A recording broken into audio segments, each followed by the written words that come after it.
Good evening, everyone. Wonderful to see you. Welcome to Mount Vernon. I think most people here know me, but we also have an audience out in the world. So let me introduce myself. My name is Kevin Butterfield.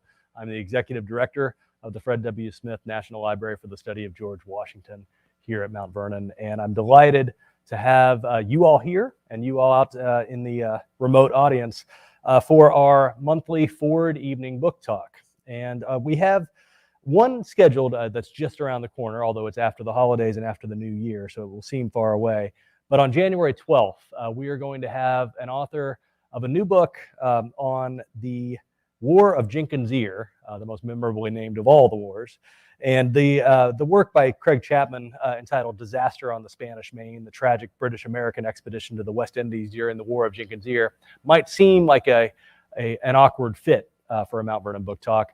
But as many of you surely know, the name Mount Vernon comes from Admiral Edward Vernon, who served in that war alongside, commanding a young Lawrence Washington, George Washington's much admired older half-brother. So it'll be interesting to explore the War of Jenkins' Ear and the way that it's in a circuitous way helped to shape so much of what we think about and do here at Mount Vernon, because there's probably not a word I say as often as Vernon, and we have a chance to explore the history of the war that gave the name to this place. But let me introduce tonight's distinguished speaker. Sandra Moats is professor of history at the University of Wisconsin-Parkside. She earned her master's and bachelor's degrees from Smith College and her PhD in history from UCLA. Had the great opportunity to work with Joyce Appleby. Something I'm excited and I might ask her about tonight because she's one of the great historians that ever worked in the field of early American studies. She's a historian, Sandra Moats is, of the early American Republic. Her areas of expertise include things we'll be diving into tonight: diplomacy, culture, presidential politics, and of course the presidency of George Washington. She's the author not only of the book we'll be discussing tonight, but also a book called Celebrating the Republic: Presidential Ceremony and Popular Sovereignty from Washington to Monroe.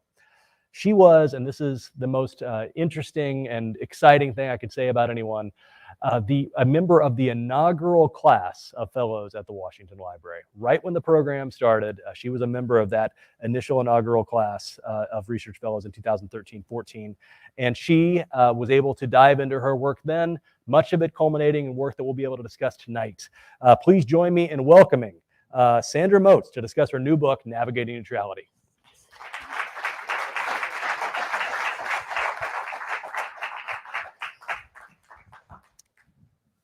Welcome. Thank you. Thank you for having me. Turn my mic on.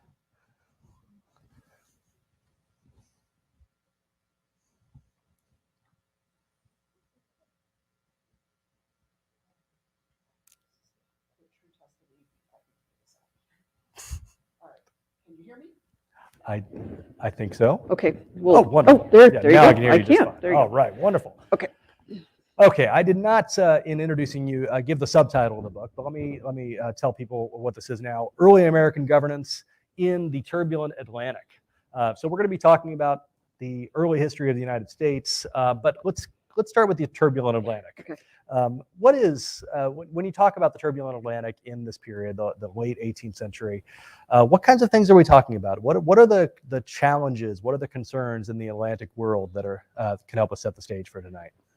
I think the important thing to remember is by the 18th century, North America is fully colonized by Europe. And so it is a contested ground in European affairs.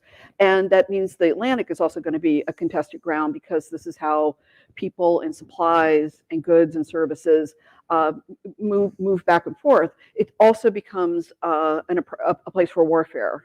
Just like the French Indian War occurs on North American soil, it also occurring on the Atlantic Ocean. And trade, free trade and warfare are very much intertwined because attacking cargo ships of your enemy and things like that will weaken their ability to support their war effort, feed their people, all that kind of stuff. So that's the turbulence. And this is always true when we look at nations, the rivalries between nations, and of course in times of war, efforts to shut down shipping lanes and to seize and destroy shipment. We're thinking of submarines in the 20th century. Absolutely. But what is the the mechanism by which this is happening in the 18th century? Is it official Navy ships going out there? I think it's a little more complicated, right? Absolutely. We think of the very powerful Royal Navy, and that there's some truth to that. But other nations don't have powerful navies, and even the Royal Navy is still kind of coming into its own.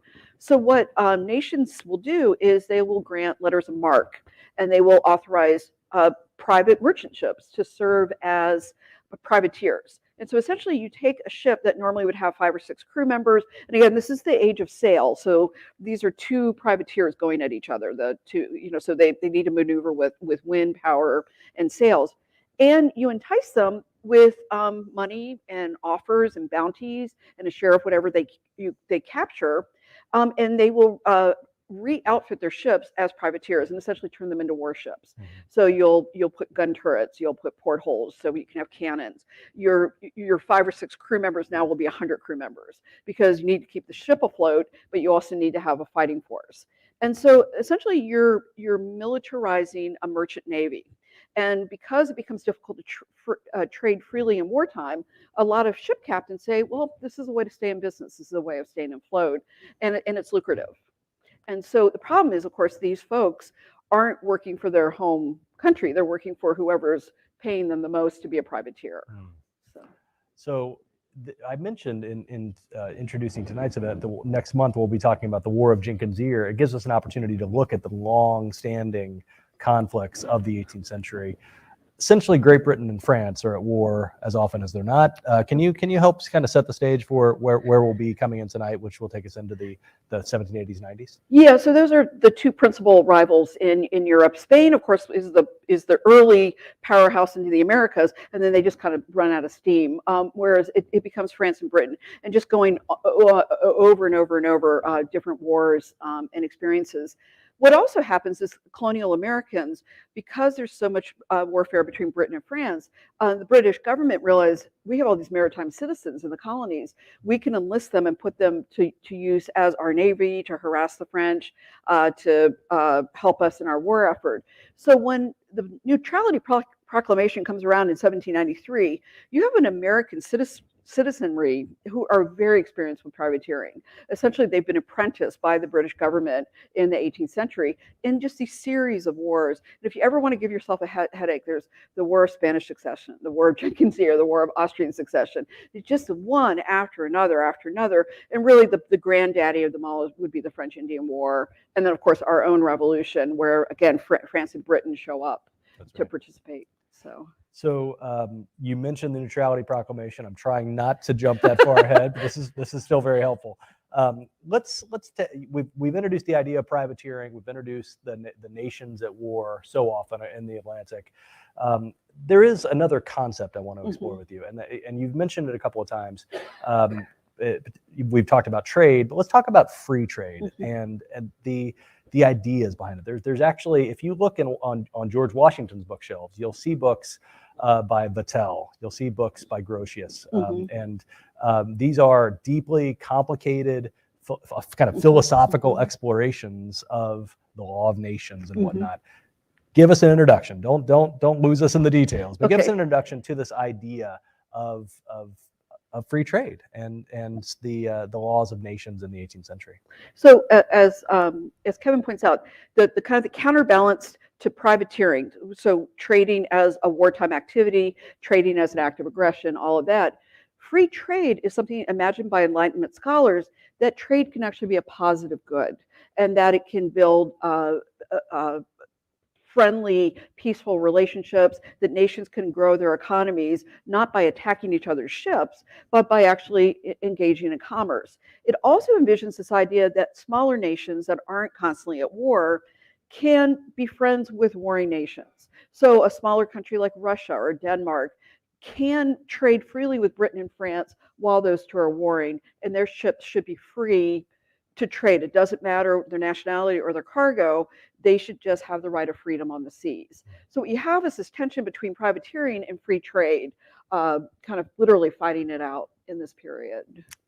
One of the great things about this book is the detailed discussions of George Washington's presidency, the sort of the operations of the presidency, what exactly is happening behind closed doors in his conversations with his cabinet, what kinds of goals he's pursuing. Can you? I think it's many people, many of Mount Vernon's guests and the people that come to our book talks already know these men. But let's introduce ourselves to the cabinet, because George Washington, when he becomes president in 1789, quite quickly surrounds himself with an A-team. Some pretty remarkable people. Can you run down the main officers? Yeah. So of course there's Washington himself, and then he has a 4-member cabinet. Hamilton, you might have heard of him. He's the Secretary of Treasury, a very brilliant kind of financial mind, and so it's a really good fit to put him in Treasury. Thomas Jefferson as Secretary of State. He's had a distinguished career as a diplomat, most recently in France. You have a man named Edmund Randolph. He was a distinguished Virginia attorney, very, very learned attorney. He becomes our first Attorney General. And then lastly, you have a man named Henry Knox, who is he was an American Revolutionary War general, and he becomes the Secretary of War. Interestingly, Washington's vice president is John Adams. John Adams is considered the president of Congress. That's where he lives institutionally. And so he's not involved in any of these discussions or conversations, which is sort of fascinating because that's very different than how we regard the vice presidency. So. And in terms of power struggles within the cabinet, these 4 men, they kind of pair off. Correct. Tell us about that. So Hamilton or Jefferson, they're like the guys who walk in the classroom with their. Oops. Yeah, don't want to do that. It's all right. Don't worry about it. Sorry about your hearing.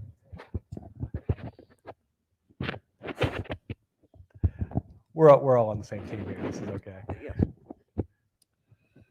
So Hamilton and Jefferson, I won't gesture again because that was disastrous. They're the guys who walk into the room with their hands up. They're like the straight A, sit in the front row kind of guys.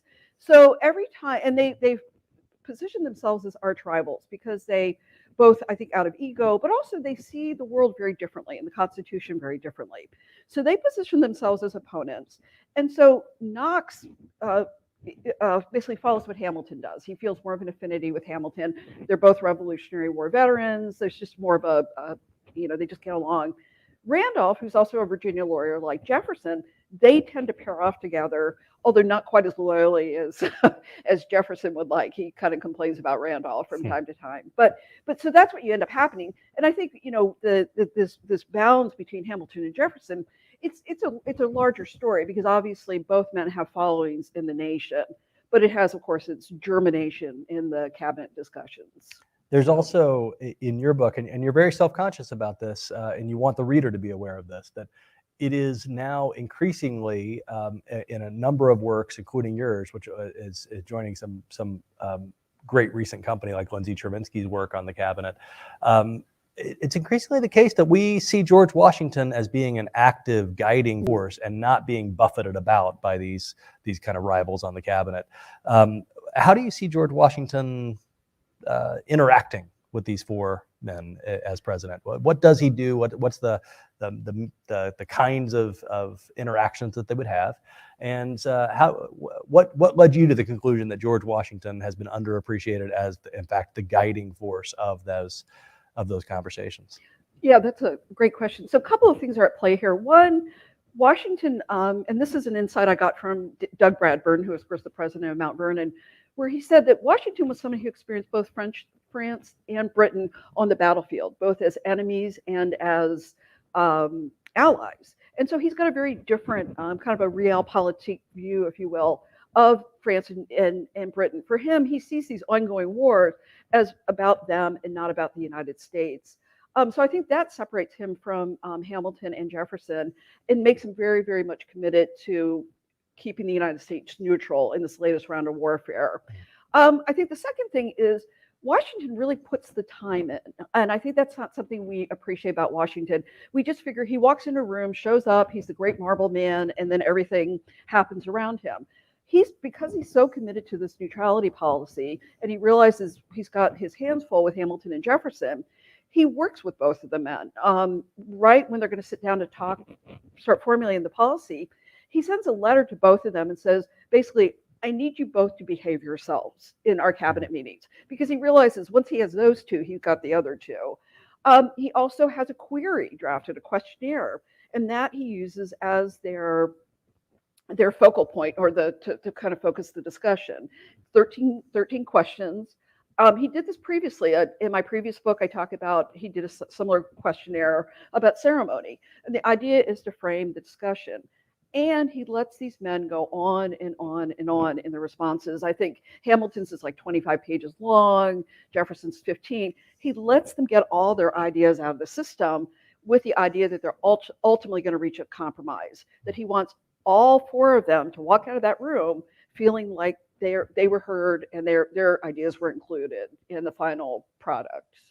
Okay, now it's time for us to talk about the Neutrality Proclamation, at least get there over the course of a little more conversation about the stage. 1793 is where we are. Washington has just been re-elected as president. He's coming in for a second term, and France and Great Britain are at war again. Correct. Tell me about what happened this time. How did it come to be? So Washington has reluctantly accepted a second term. There is a portrait in the book. It's a life port taken from life. He looks utterly exhausted. He just does not want to be there.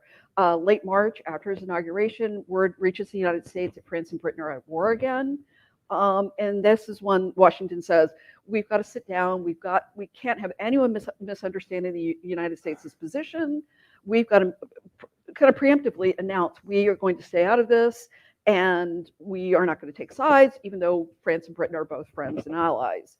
And so that starts the process of not just bringing his four cabinet members together and writing these queries, but actually issuing an actual proclamation. And that will get issued on April 22nd, 1793. And it basically is a two-parter. One is says, we're just not going to get involved in this war. It doesn't concern us.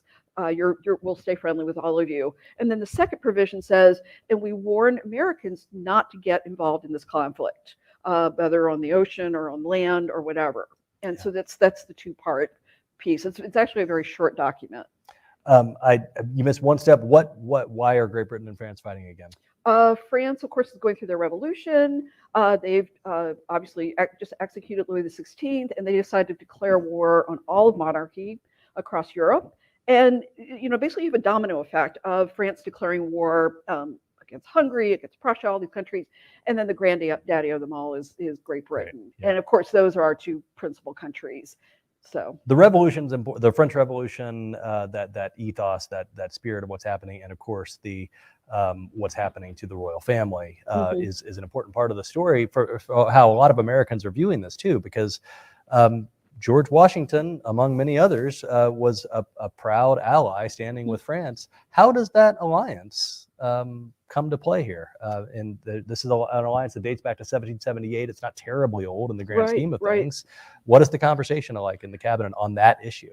Right. So again, Hamilton and Jefferson see this very differently. Hamilton sees this as an opportunity with France kind of in this revolutionary chaos to really bolster our relationship with Britain and really bolster our trading relationships. Jefferson, of course, sees the French Revolution as an extension of our American Revolution, despite its violent excesses. Again, Washington sticks to his gun. He even says, I wish we wouldn't be British or French in politics. I wish we'd be American first.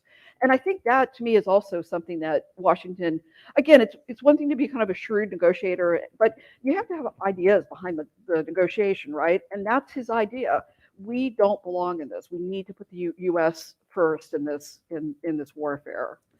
So they issue a neutrality proclamation. In reading your book, I learned something. I had known this before, but I'd forgotten until I read it there again. The word neutrality appears nowhere. Why is that? They don't use the word neutral or neutrality. What do they use? And tell us about that. So if you read the newspapers on April 23rd, 1793, it would say the proclamation of 1793.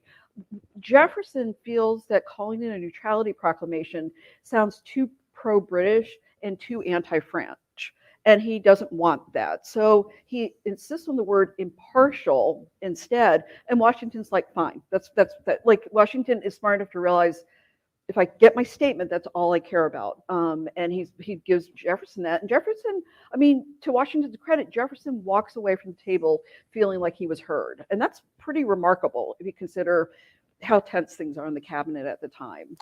Neil's from, he's watching on YouTube, has a question here that I'm curious to hear about the Navy at this period, the U.S. Navy. What exists? What kind of Navy is there? None. No Navy. One of the, and I don't want to get ahead of our story here, but one of the enforcement issues will be building a Navy, and it'll consist of the original six ships. One of, probably most famously, is the USS Constitution. So, yeah, there is no Navy at all. Okay, well, this is easy to answer that question. Right. Yeah. Okay, so we now have a Neutrality Proclamation. The United States is trying to chart a course of not getting enmeshed in this ongoing war between Great Britain and France. Many Americans out in the country, people out of doors, might have some misgivings about this. They might feel like the U.S. should take sides. Is there much of that sentiment out there in the world? Initially there is like, oh, we should support France, but then that kind of runs out of steam, especially as the French Revolution becomes violent. Obviously they're always pro-British and people who are merchants and things like that, and that's kind of where their bread is buttered. The bigger challenge, of course, is Americans' willingness to be privateers for the French cause, in part because France is actively recruiting privateers in American harbors. Let's talk about this. All right, you may have heard the name Thejanae, but most commonly you hear him as Citizenjanae. Introduce us to him. Oh boy. Okay. This is why I love being a historian, because you can't make this up. If this were in a novel, you'd be like, there's no such thing. So he is appointed by the first revolutionary government, the Girondins, who will be succeeded by the very violent Jacobins.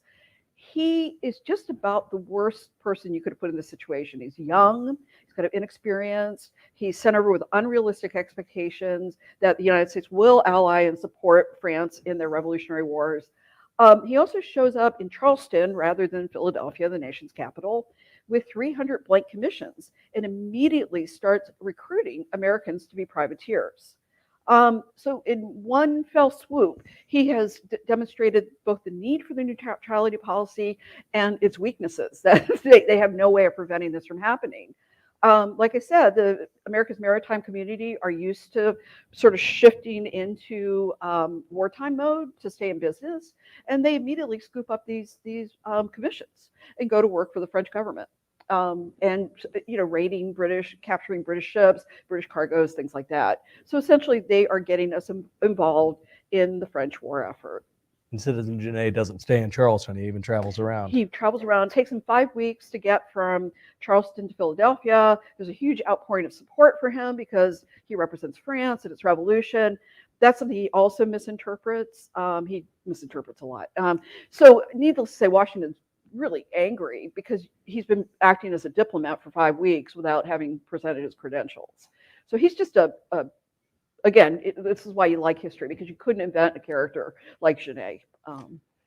The Janae affair, the crisis around all of these conversations, helps to drive the conversation nationally. I imagine there's lots of newspaper coverage of what's happening here. You said George Washington is angry. What is he and what are his cabinet officials able to start doing over the course of the summer of 1793? Well, the problem is they spent so much time kind of philosophizing over the Neutrality Proclamation that they didn't give much consideration to enforcing it. And so you have Janae doing all kinds of bad deeds, but at the same time, you have the British minister writing to Jefferson saying, our ships are getting captured and they're being captured by American privateers, and what are you going to do about it? And Jefferson's like, yeah, let me get back to you on that. They have not planned at all that they would actually need to enforce this. And so one of the things that they end up spending the whole summer doing is figuring out how do you enforce neutrality in American ports, who's in charge, who does what. And because Washington insists on a consensus, because he realizes this is a policy only going to work if we speak in one voice, and all of that, every decision that's made for enforcement goes through that same very deliberative process that the formulation of the proclamation did. So it's not like, oh, well, we'll send out a Coast Guard and we'll solve the problem. No one's quite sure how to handle this. And so it takes really all summer for them to figure out how to handle these violations. And this is an important part of the story you're telling, that this struggle, this search for solutions, helps to flesh out the powers of the new federal government. The Constitution is obviously quite new at this point. We're 4 years in, and it empowered the federal government to do quite a bit, and yet some sort of crisis had to propel things forward for Congress to start acting, taking certain steps, for the executive branch in particular. Let's kind of go one by one. Let's hit that third branch, the judiciary. How do they get involved with this? Well, so the judiciary has primary or first responsibility for dealing with admiralty cases. It's both in the Constitution and in the Judiciary Act of 1789. The problem is the courts don't think they have that. And so when a privateer captures a ship, you go to an admiralty court, and then they say, yes, it was legally obtained. Yes, you get to keep proceeds, and then you could go back and privateer. We don't have any authority in the United States dealing with that. At one point, this is a kind of crazy. Jefferson asked Janae if the French could do that. So it's the fox guarding the hen house. I mean, that's how crazy it is. It takes the judiciary a couple of years to realize, no, you really do have that constitutional authority. Congress, once they're brought in the process, they're more eager to act, but the courts just don't really understand what their role should be. What does Congress start to do? Congress starts to pass. So this is kind of interesting. The Neutrality Proclamation comes out in April. Congress isn't officially informed of it until December, which is sort of remarkable, kind of 8 months later. So in his sort of State of the Union to Congress, Washington brings them in the fold. And so they tried different ideas. One is to start militarizing. That gets a slow start. Another idea is embargoes. Keep all American ships at home, and then they won't get captured or drawn into privateering. Obviously, that harms them economically, the ship captains and things like that. Ultimately, they pass a series of laws to build a navy, to build coastal defenses, to kind of weaponize the Port Authority, to sort of, you guys be the ones who report the violations, things like that.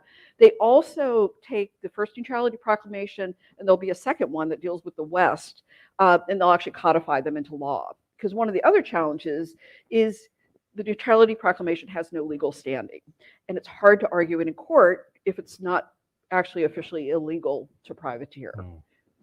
So Congress adds a legal sanction. Legal sanction kind of gives it some teeth. Yeah. And the executive branch, I'm thinking, of course, the executive branch today has, I don't know, God knows how many employees, but it is more than just the 4 cabinet officers. What kinds of executive branch officials are out there in seaports, and what's their role in this work? So the most important department at the time is the Treasury Department, because it's in charge of the custom houses and the ports. It's our principal source of revenue. These are also very lucrative jobs. To be a collector of custom, that's a great political job to have. You get to hire all kinds of people. That is principally what the Treasury Department's doing. And so they're kind of going to be the first line of defense, because they get to see what's actually happening. But the problem is they have to pivot from a revenue collection role to also wait a minute, what's going on there? Why is that guy giving this guy a commission? Why? And actually report that. But then the question is, who did they report it to?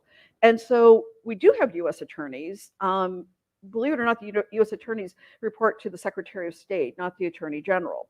So then how does that mechanism work? Who talks to whom? And then what procedures do we have in place to not only stop the privateering, but reimburse ship captains, both American and otherwise, whose cargoes have been taken? So all of that has to be put in place with, a relatively small bureaucracy, and a bureaucracy that hasn't really had to do anything of kind of an enforcement nature. David Rust, coming in from watching online, is asking to clarify the nature of what's been made illegal. So, is all privateering now illegal? Is privateering, are all privateers now outlaws, or is it more complicated than that? Yeah. So, in August of 1793, when the cabinet finally starts thinking about enforcement, they officially make it clear that it is illegal to outfit a privateer in an American port. If you have a damaged or injured ship, yes, you can bring it in kind of humanitarian. So that is ruled illegal. Again, it doesn't have legal standing yet. Secondly, it's illegal for Americans or to participate on privateers, either as ship captains, as crew members, things like that. So that's the idea, is that obviously the ports are off limits to privateers, both American, French, anybody else doing it. It still, one, lacks the authority of law, and secondly, the enforcement still has to kind of kick in. So that's the codifying the policy, but you still need to, again, put teeth in it. Do people wind up in jail? What happens in the end? Where does Some do, yeah. There's a famous case. There's a man named Gideon Henfield. He's one of the first people Janae recruits to be a privateer in Charleston. When Henfield brings a ship in to basically get paid for capturing a ship, he's arrested, and this becomes sort of the test trial.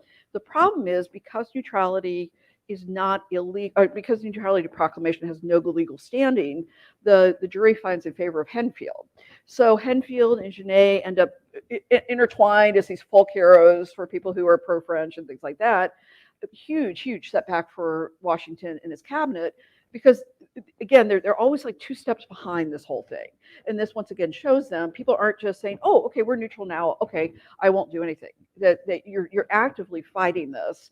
And again, more is going to need to be done to really enforce this policy. I wonder, although this might complicate I like to move chronologically, as I think everyone can tell, but this might complicate it a little bit. But how Great Britain and France are at war, with some pauses here and there, all the way to Waterloo. Oh, absolutely. So where does the U.S. stay? Over the course of the next 25 years, essentially almost 25 years, where does the U.S. is the U.S. able to maintain its neutrality through this stretch? That's what I see. And one of the things I say in the book is that this was a policy or a concept hiding in plain sight, because essentially, if you look at all of the subsequent foreign policy things that follow neutrality, they all fall under this umbrella of neutrality. That we stay friendly with Britain and France, but we also don't get entangled with them politically. So any of the event, the Jay Treaty, the quasi-war with France, even the XYZ affair, the different embargoes during Jefferson's presidency, and ultimately the War of 1812, and even the Monroe Doctrine, all of them fit neatly under this larger idea of defending and promoting Americans' not only sovereignty, but their autonomy. And so, yeah, to me, it's neutrality is the umbrella concept for all of those. So we have we described Washington beginning his second term in office. This is obviously a deeply fraught and challenging issue in 1793.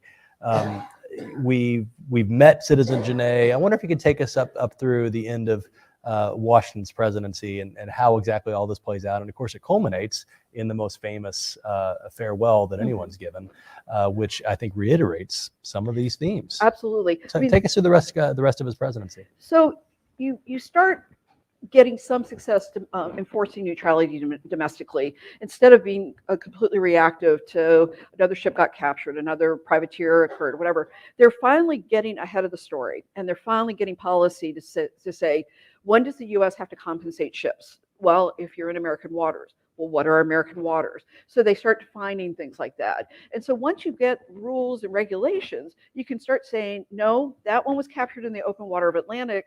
That's warfare. That's nothing we can do about it. If something was captured in the Delaware River, well, that's a whole different ballgame, and we will get involved and help get compensation. So that's a big change, that we actually have a consistent policy that we can enforce. Secondly, of course, it's the different government branches doing their jobs. The Treasury Department, the Secretary of State, the Attorney General, District Attorneys, people like that, reporting violations, acting more proactively, staying kind of more on top of things. So that is starting to become successful. The second kind of round of concerns, though, is that obviously these privateering issues are taking an international color to them. And there's increasing tension between Britain and the United States. Britain has started being very aggressive about American cargo ships, because they realize those ships are helping to feed France and helping support France's war effort. And they're very aggressive about targeting our ships. Washington wisely realizes that if we keep on this path, we're going to end up at war with Britain over this. And so this is when he sends John Jay to Britain to negotiate a treaty, to at least try to assert our rights. Is it a perfect treaty? No. But at least it stops a war. It also sets up a commission to deal with shipping losses. Americans are losing money hand over fist to these cargo seizures, seizures, things like this. I think you can see a turning point there where American maritime citizens start realizing, oh, it is actually beneficial for the US government to get involved because I can get my ship back, I can get my crew back, I can get compensated for the cargo that got stolen. And so what began as a very hostile relationship between the government and the maritime citizens actually becomes a more positive one. And so you'll see that acted out in other international agreements where we come to the aid of basically ship captains who got stranded or lost cargo. The Mark Daniels coming to us with a question remotely, and I'm about ready to ask for questions from this audience, and Stephen will have a microphone and we can come to questions soon in this room. But Mark asked, I think, a really pointed and interesting question about Washington and neutrality in the grand scheme of things, including his farewell address. Let me just read part of this. What was preeminent for Washington in foreign policy was what was in the best interest of the United States. I think you'd agree with that. Neutrality was an appropriate policy in Washington's day. But he's suggesting, do people misappropriate his farewell address advice to avoid entangling alliances and saying that the U.S. should never forge alliances with other nations? In applying this to the 19th and 20th and now 21st centuries, are they misunderstanding Washington? Could you tell us, as someone who's been studying Washington and this theme for some time, what do you think is the proper way to read that message across time? Yeah, that's a great question. When I first started working on this project, I realized neutrality is not isolationism. But in the early 20th century, when we were trying to avoid the First and Second World Wars, they passed a series of neutrality acts. Those have very little to do with what we're talking about here. This is talking about free trade and the ability to remain neutral in wartime, but still assert yourself economically and politically. So again, to separate my neutrality from like the 20th century neutrality of isolationism, I think it's also important to keep in mind that we are a very, very different nation now than we were in 1793. We were a very young nation. We were weak. We were 4 years into our Constitution at this point. And Washington says this repeatedly, even if we thought, oh, we'll side with France because they helped us, or we'll side with Britain because they are our mother country, he says, we will lose so much and gain so little in doing this. And France and Britain don't care. This is just another day for them. And so, yeah, no, I think it is important to separate that out. That this is neutrality is very, very different. And to go back to your kind of introductory question, this is rooted in Enlightenment ideas. It's just a very different approach. So Jefferson ultimately, while he's Secretary of State through this crisis, will go on to be president for 8 years. And you mentioned the embargo and how he is trying to navigate some of these same issues. Could you tell us a little bit about the next? Obviously, Adams has his own. We'll skip over Adams briefly since Jefferson's a part of the story, and Adams is being left out of the room in these conversations. Yeah. How does Jefferson deal with these same issues? Well, I think for all of the partisan back and forth between Hamilton and Jefferson, no one in the cabinet wanted to go to war in 1793. It's just, how are they going to spin it politically? And I think the thing that's important of neutrality as sort of this meta concept is it is in the best interest of the United States. We don't want to get involved in these wars. And so what you're seeing consistently through the different presidencies up until Madison, the War of 1812, is we don't want to get involved in European warfare. We just want to enjoy our own way of life and our own affairs and not get sucked into it. The problem, of course, Britain becomes just so aggressive and obnoxious to not only our ships, but to our sailors, that finally, Madison is forced into going to war, and what will become the War of 1812. I think the thing for men like Jefferson and Madison is they've already seen one war. They don't need to see another one. But for obviously younger war hawks like Clay and folks like that, they say, well, national reputation, there is a time and place where maybe you do have to go to war. And obviously Jay's treaty wasn't enough, and that ultimately it will need a war to get some of this resolved. So. Stephen is now available if you want to wave your hand at him and catch his eye for any questions. While we're going to that question, let me ask you about this important anniversary. Today is, of course, the anniversary of George Washington's death, and that's actually something that it's a moment that you address directly in the book. Could you tell us a little bit about that? Yeah, so I think one of the things for me is that I think this is one of probably, well, because I wrote this book, to say this is probably one of Washington's most important enduring legacies, because it establishes, one, I think at a time when politically he's in a very difficult situation with his cabinet, it really shows his political savvy, his willingness to negotiate, find compromises, find common ground, while he's sticking to his larger principles of remaining neutral. But I think secondly, his just talent as a statesman, because it's not just that he irons out the details of this in his cabinet, although he does, but he also makes this an international policy, and not only a national priority, but an international policy and commitment. And so you see him as both a kind of political strategist, but also as a statesman. I mean, this really is his enduring legacy, in my opinion, as president, because one, it's our first foreign policy statement, this idea we speak in one voice. And secondly, it is dangerous and foolhardy for us to get involved in foreign affairs that just don't concern us, and to get us kind of on that path. And I think that's a tremendous contribution he makes, because if Hamilton or Jefferson were president, they would probably have pursued largely this path, but they'd still be trying to get a little bit for Britain or a little bit for France, where he has none of those illusions. And I think, and he has the talent to execute the policy. So, We have a question. Yes. What is the role, or who has the role of enforcing the aspect of neutrality in the United States or on its coast? Is the Revenue Cutter Service involved in this at all? yeah, what they're trying to do is, again, go from revenue collecting to, they did create a Coast Guard. You have the very beginnings of a Navy, but again, telling the people in the ports, in these port offices, you have a role to play here. You need to report what happens, and you need to get those reports to the local attorney, district attorneys. So if prosecutions are necessary, if ship seizures have happened, anything like that, so that prosecutions can occur, so we can actually have firsthand reports of what's going on. So again, it's taking those custom collectors who were primarily and almost strictly collecting revenue. It's like when you think of toll booth operators, to suddenly be told, oh, and you guys need to make sure people aren't human trafficking. So keep an eye on that too.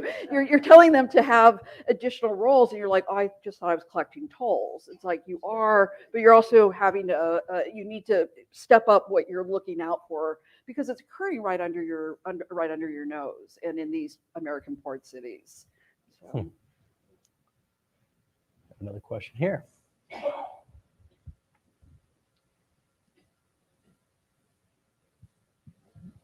You mentioned we had a policy, but we didn't have legislation. And part of the equation was Washington was also establishing how does the executive work with the legislative. Mm-hmm. Can you speak a little bit how he managed to get them on board with a neutrality policy when maybe some of those Congress representatives were not so interested in it, such as people representing the coastal communities? Yeah, it's interesting that the coastal communities are the ones, particularly in New England, which are more federalist, who are saying, what are you going to do about this? Maybe we should step up the enforcement, things like that. It's interesting. Congress is very actually amenable to whatever Washington wants. Essentially, again, because it seems like sometimes everything is Hamilton and Jefferson, you have competing proposals in Congress that are Hamilton proposals and Jefferson proposals. What Washington finally concludes is neither side are particularly good, and instead says, let's send envoy over to Britain to prevent a war. Let's let's not do very, very provocative things. Let's do things like more defensive, build coastal forces, get a navy, things like that. Congress is very much willing to work with Washington on this, and they see this as an important national priority. So even though you have a little bit of the partisan rumblings, once Washington sort of reasserts, like, yeah, that you're getting, both sides are a little too provocative, they kind of settle into kind of a more of a middle ground.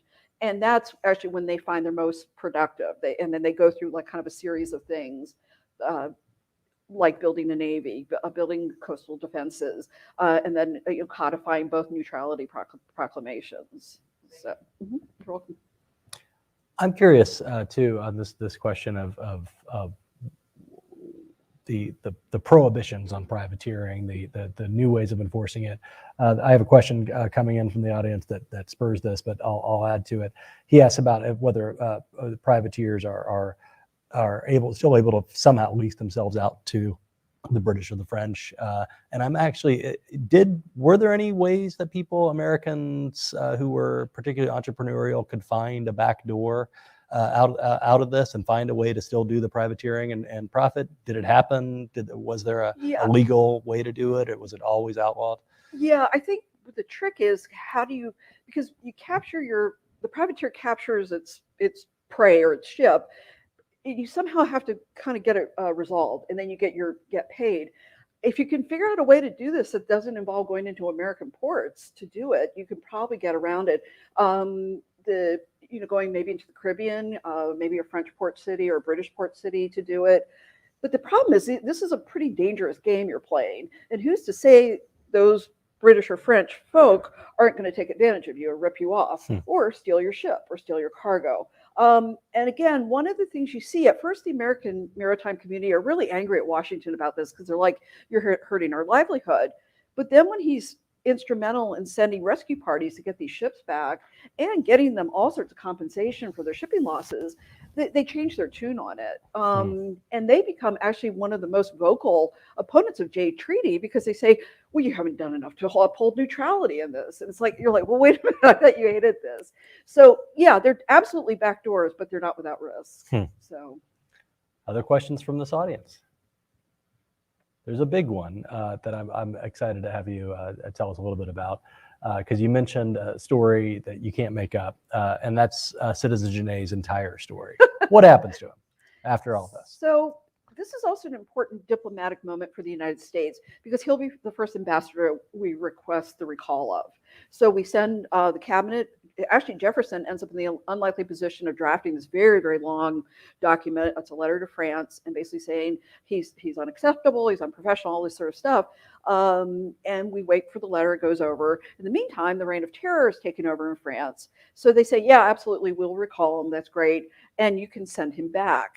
When we get the letter back in the United States, Washington basically says, we just want him out of the job. We don't want him dead. I mean, he doesn't say so many words, but that's essentially it. So Janae, he's just one of those lucky guys you can't make up. He ends up staying in the United States.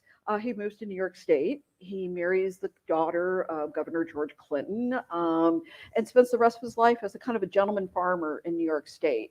And he marries into this very prominent New York State family, the kind of the Albany Regency, kind of one of those families. Yeah, so completely lands on his feet. So yeah. And outlives Washington. Outlives Washington, lives into his 80s, marries the second time. I mean, it just ends up having this very amazing, glorious life. Other questions? I mentioned, this is for my own edification, if no one else's, I mentioned Joyce Appleby at the outset. Sure. Could you tell us a little bit about working with her and about your sense of her significance for early American history? Wow. Well, it was very fortunate to work with her. She sort of had this kind of elegance about her, and that, but she could also be really tough in terms of your work. And people would, she'd give you comments on and this was back when dissertations were still paper copy and you would print things and things.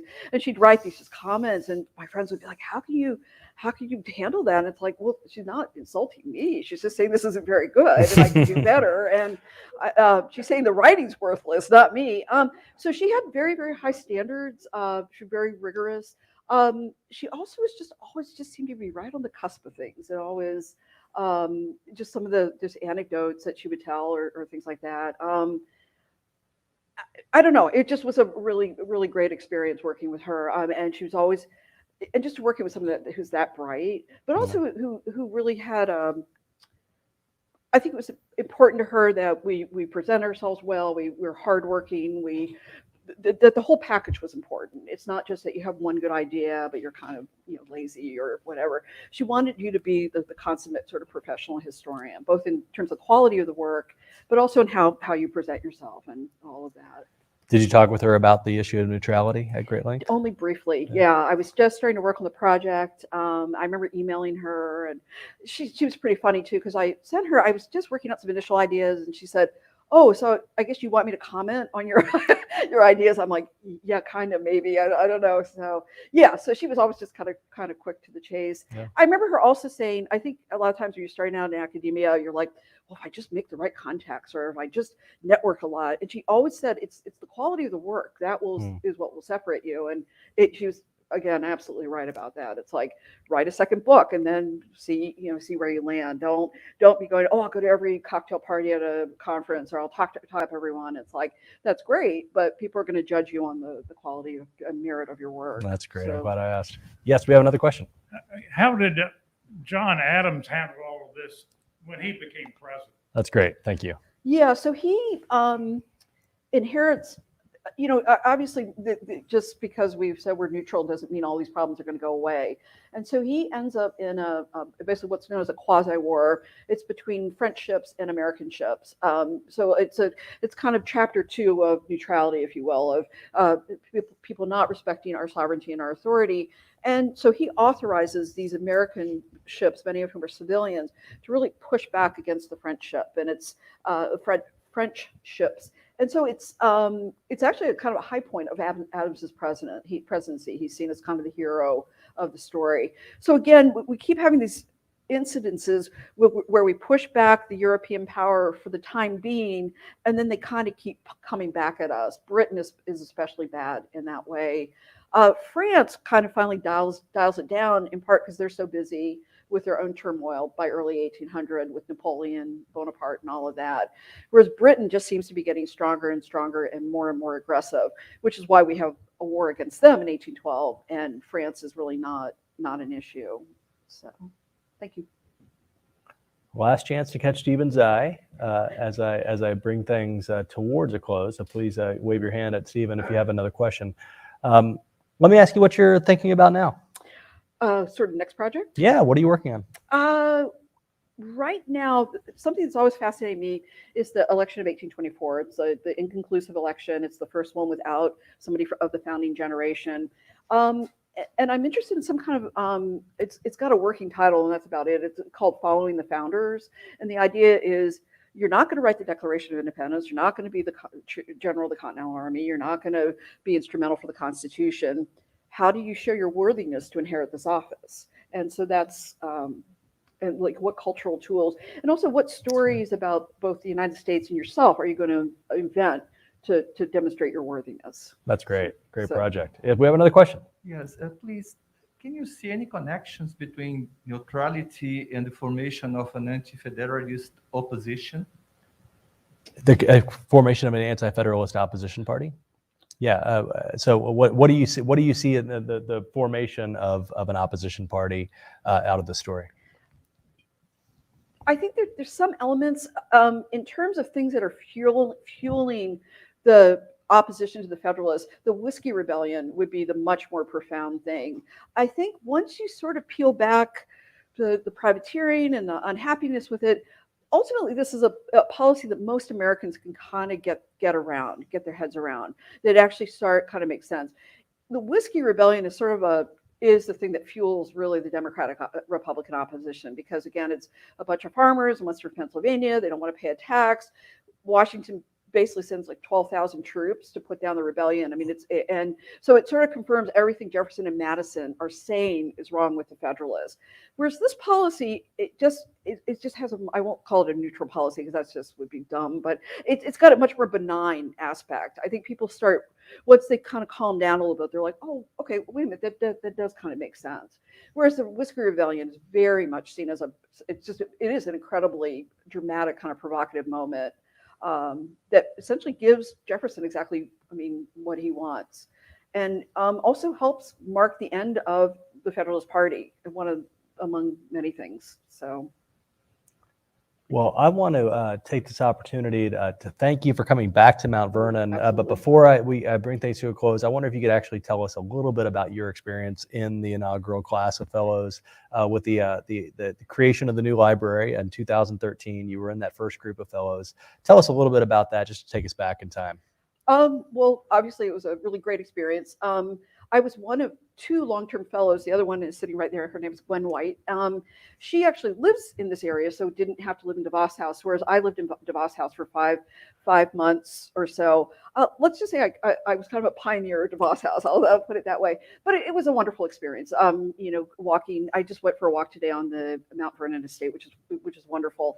But it was also kind of a fun experience. They weren't really used to having like living people here. So one evening I went for a bike ride, and I had the Mount Vernon police chasing after me, and they're saying, this is private, you can't, because they thought I was somebody from the neighborhood who was going for a bike ride. I had to wave my badge. On the other hand, the resources were wonderful, as you can all see here tonight, and just being here and kind of living Washington, I think, it was a wonderful experience. So. Well, thank you so much for coming back and telling us about your work, and let's all give Sandra Moats a big hand. Thank you. Thank you so much. Thank you.